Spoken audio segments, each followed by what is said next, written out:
Welcome back ناظرین. ہم بات کر رہے ہیں کہ ہمارے بچوں کو خودکش بمبار کون بنا رہے ہیں اور پاکستان میں خودکش بمباری کہاں سے آئی. اس وقت ہمارے ساتھ اسلام آباد اسٹوڈیو میں ہمارے رپورٹر اعزاز سید موجود ہیں جو آج کل ایک کتاب بھی لکھ رہے ہیں، master minds of suicide terrorism in Pakistan. Aizaz, programme reporter میں خوش آمدید. پاکستان میں پہلا خودکش حملہ کب ہوا؟ کہاں سے یہ ٹرینڈ آیا سوسائڈ بامبنگ کا پاکستان میں؟ ارشد، اگر پاکستان میں پہلے خودکش حملے کو دیکھیں تو نومبر 1995 میں پہلا خودکش حملہ ہوا ایجپشن ایمبیسی میں، لیکن وہ پاکستان کا خودکش حملہ آپ نہیں کہہ سکتے، کیونکہ اس حملے کی جو ذمہ داری ہے تحریک اسلامی، جو کہ ایمان ازواری کی جو القاعدہ کے رہنما ہیں، ان کی تنظیمیں انہوں نے قبول کی تھی، اور وہ ایک مصر کا جو بندہ تھا جس نے گاڑی کے اندر ایکسپلوڈ کیا تھا. تو پاکستان میں ایجپشین ایمبیسی اسلام آباد پہ ہوا تھا. جی ایجپشن ایمبیسی اسلام آباد میں، اور اس وقت نصیر اللہ بابر جو پیپلز پارٹی کے رہنما کچھ دن پہلے فوت ہوئے، وہ وزیر داخلہ تھے. علی کلی خان لیفٹنٹ جنرل، یہ کور کمانڈر 10 کے کور کمانڈر تھے، اور یہ موجودہ جو وزیر داخلہ ہیں یہ اس وقت ایف آئی اے میں انویسٹیگیشن کیا کرتے تھے. ان کو بھی ڈپیوٹ کیا گیا تھا اس کی انویسٹیگیشن کے لیے. لیکن جو پاکستان میں پہلا خودکش حملہ ہوا ہے وہ مارچ 2004 میں ہوا ہے، اور یہ حملہ اسلام آباد میں ڈپلومیٹک انکلیو میں، اگر آپ کو یاد ہو، ایک چرچ ہوا کرتا تھا، اس چرچ میں ایک خودکش حملہ ہوا تھا جو انیشلی مجھے اچھی طرح یاد ہے، میں نے اس کی کوریج بھی کی تھی. تو انیشلی جو ہمارے انویسٹیگیٹرز ہیں ان کو سمجھ میں نہیں آئی تھی کہ یہ ہوا کیا ہے. اور جو پہلا روز ہے، اگر اس دن کی آپ اخباریں بھی نکلوائیں تو کسی نے خودکش حملہ نہیں لکھا تھا، اسے دھماکہ لکھا گیا تھا، کیونکہ کسی کو پتہ ہی نہیں تھا کہ یہ خودکش حملہ ہے. اعزاز، یہاں پہ ایک اور سوال بھی اٹھتا ہے کہ افغان جہاد میں ہم نے دیکھا کہ بہت بڑی جنگ لڑی گئی، مجاہدین اس دور میں بھی بنائے گئے، لیکن اس وقت سوسائڈ ٹیررزم نہیں تھی، جبکہ دہشت گردی کے خلاف جب جنگ شروع ہوئی ہے تو اس میں ہمیں خودکش بمباری کا ٹرینڈ نظر آ رہا ہے. اس کی کیا وجہ ہے؟ میرے خیال میں ارشد یہ بڑا بنیادی سوال ہے جو آپ نے اٹھایا ہے، کہ پوری تقریباً 12 سال 15 سال ہم نے وہ جنگ لڑی ہے، سر جنگ لڑی ہے، اس میں کوئی ایسا واقعہ نہیں ہوا. میں نے اس بارے میں مختلف لوگوں سے بات چیت کی تھی. کرنل امام جن کو ابھی طالبان نے ہی ہلاک کیا ہے ٹرائبل ایریاز میں نے ان سے بھی انٹرویو کیا، کیونکہ سر جنگ میں آپ کو پتہ ہے کرنل امام کا بڑا اہم کردار تھا. تو کرنل امام نے مجھ سے گفتگو میں انکشاف کیا کہ اس دور میں جو عرب جہادی آئے تھے تو ان کی خواہش تھی کہ وہ افغانستان کے اندر روسیوں کے خلاف جو خودکش حملے وہ کریں. لیکن کرنل امام کا یہ کہنا تھا کہ جب انہوں نے اپنے حکام سے یہاں پر بات کی تو ایسا کرنے سے روک دیا گیا تھا، امریکی حکام نے بھی اور پاکستانی حکام نے، فوجی حکام نے.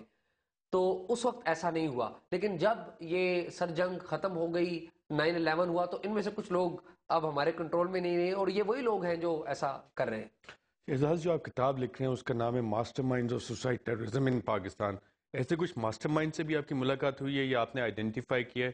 ان کے پرسنالٹی پروفائلز کیا ہیں؟ کیونکہ عام طور پہ جو چیز ایک آبزرویشن میں آئی کہ ہائیلی انٹیلیجنٹ لوگ ہوتے ہیں.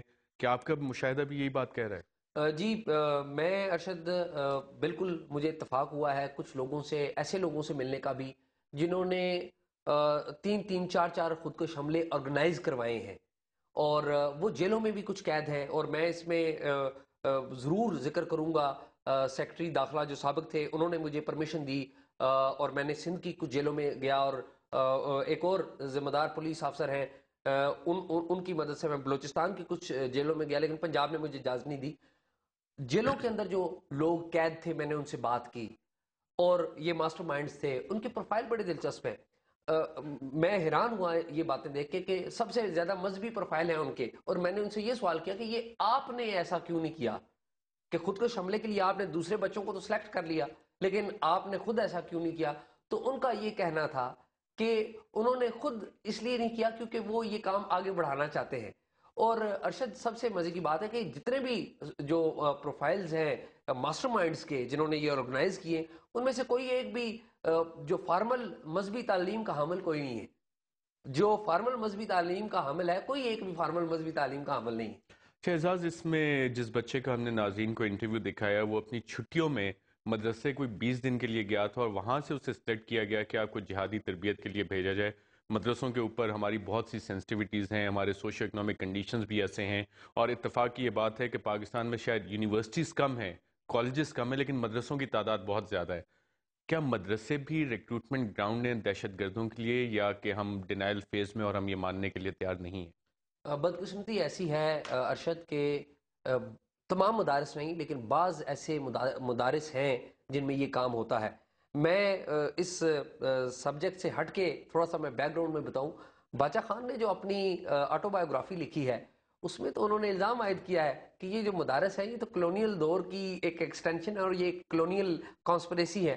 میں ان کی بات سے اتفاق کروں یا نہ کروں لیکن برسبیل تذکرہ میں آپ کو بتا دوں یہ باچا خان کے خیالات ہیں جو انہوں نے آج سے کئی سال پہلے اپنی آٹو بایوگرافی میں لکھے. بالکل، وہ university of Nebraska historical record ہے کہ $51 ملین پمپ کیے گئے، کریکولم اس طرح کا بنایا گیا جو کہ ہمارے مدرسوں میں بھی دیا گیا. وہ کریکولم جس میں جہاد کی ٹریننگ کس طرح سے دینی ہے، اس میں حساب میں اور کریکولم میں ایسی چیزیں انٹروڈیوس کرائی گئیں جس سے کہ ایک جہادی مائنڈ سیٹ بنے، اور وہ ابھی تک موجود ہے. کریکولم ریفارمز جو ہیں ہمارے کریکولم ریفارمز، وہ ابھی تک اس پہ کوئی خاطر خواہ پروگریس نہیں ہوا.